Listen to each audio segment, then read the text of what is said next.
Ladies and gentlemen, welcome back to the analysis of YOLENO TV.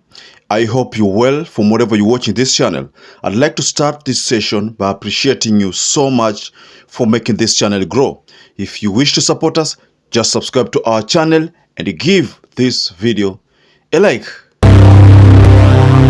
So earlier today, I stumbled upon a video that Ali Hassan Joho, the former governor of Mombasa County, shared in his TikTok account.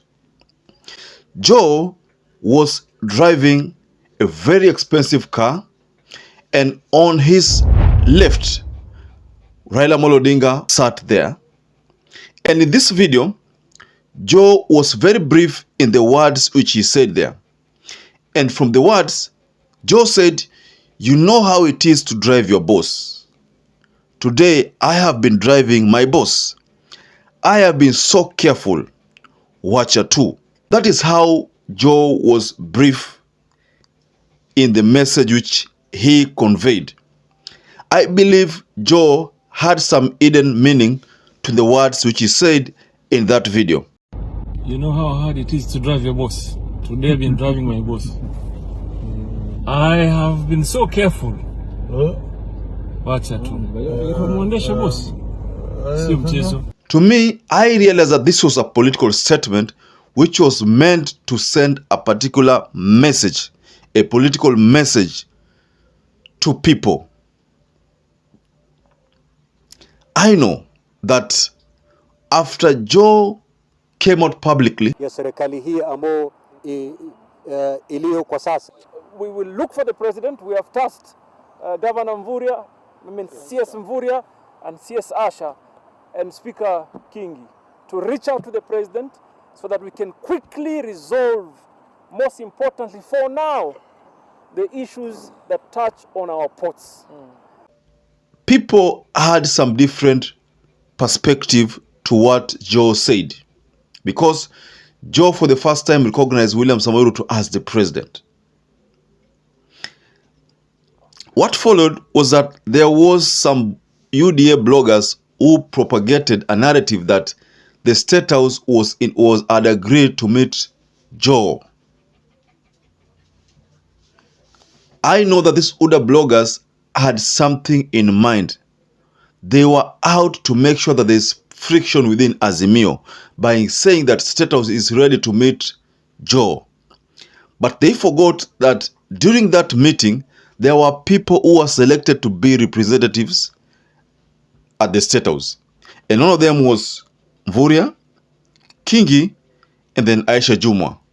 These were some of those who were picked to represent the coastal leaders in the State House matters of port privatization. Before we talk about what they could have discussed or what they could be planning, I want to give you a brief Joho-RAILA history that dates back to 2002 politics, when Kisauni and Nyali were still in one constituency. And former Changamwe MP, the late Ramadan Seif Kajembe, was part of RAILA's team. So in this analysis, I want us to first break down Joho's words before we can get further into the history. So let's check this video. You know how hard it is to drive your boss. Today I've been driving my boss. So from that video, Joho says he was driving his boss. He again says that he has been so careful. So he's driving his boss and he has been so careful. The political statement from Joho seeks to set this record straight. And I started this analysis by explaining to you the meeting that Joho convened in the presence of Kingi, Kingi, in the presence of Salim Mvurya, the presence of Aisha Jumwa, other governors within the coastal region. There was the Yala MP also. So Joho made a certain statement, and I told you about the statement he made there when he recognized William Samoei Ruto as the president. And what followed was that UDA bloggers started peddling rumors that Joho was ditching RAILA for Ruto. And then the same bloggers said that the State House was ready to receive JOHO. But all this were because JOHO called Ruto President Ruto. So in the video that I've shared, JOHO says, I have been so careful, to mean that he has been walking a tight path because of how UDA government would pounce on him if he decides to join active politics. If JOHO decided to join active politics, then rest assured, you know about the weaponization of the tax agency and what that would have on any individual Kenyan citizen. So that is the reason why JOHO has been very careful, juggling between being in politics but albeit behind the scenes, and at the same time not showing UDA that he is in active politics to make them get scared. Mind you, JOHO has been the kingpin of cost. That is no doubt. He earned it.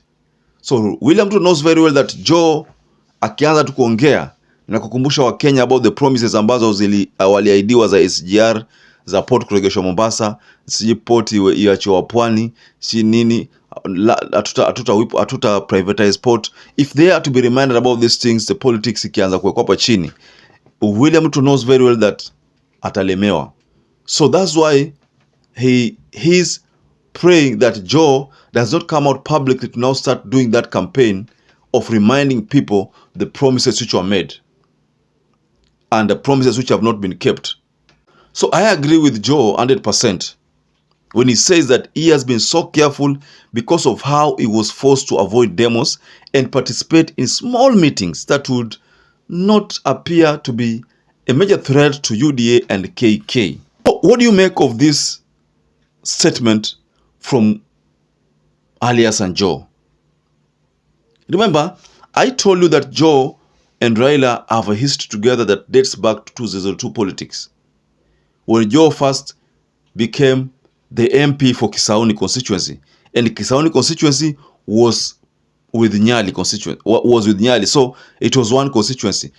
These days they had to break it to two constituencies. Now there's Kisauni constituency, there is Nyali constituency. So these are two constituencies. Now Mohamed Ali heads the Nyali constituency, while Kisauni constituency is headed by another MP.